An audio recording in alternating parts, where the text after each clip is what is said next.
وطن کے شہیدوں اور غازیوں کو سرحدوں کے پار سے بھی سلام۔ پاکستان سفارتخانے کونسلیٹ جدہ میں مادر وطن کے تحفظ کی خاطر اپنی جانوں کا نذرانہ پیش کرنے والے شہداء کو خراج تحسین پیش کرنے کے لیے تقاریب مختلف ممالک کے فوجی افسران سمیت اسلامی عسکری اتحاد کے کمانڈر جنرل راحیل شریف، سفیر پاکستان لیفٹیننٹ جنرل ریٹائرڈ بلال اکبر شریک ہوئے۔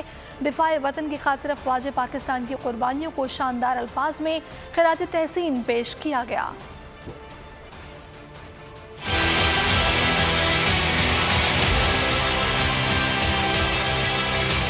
یوم دفاع پاکستان عزم و ہمت کا نشان۔ پاکستان اور دنیا میں رہنے والے پاکستانیوں کا وطن کے محافظوں کو سلام۔ ریاض اور جدہ میں یوم دفاع پاکستان کی تقاریب کا انعقاد کیا گیا۔ پاکستان سفارت خانے کی تقریب میں مختلف ممالک کے فوجی افسران سمیت اسلامی عسکری اتحاد کے کمانڈر جنرل راحیل شریف، سفیر پاکستان لیفٹیننٹ جنرل ریٹائرڈ بلال اکبر شریک ہوئے۔ پاکستان کے سفیر بلال اکبر کا کہنا تھا کہ 6 ستمبر کو پاکستانی افواج نے اپنے سے کئی گنا طاقت میں بڑے دشمن کو شکست دی۔ وطن کی سرحدوں کی حفاظت کی پاکستانی قوم آج بھی ان شہداء کی قربانیوں کو یاد کرتی ہے۔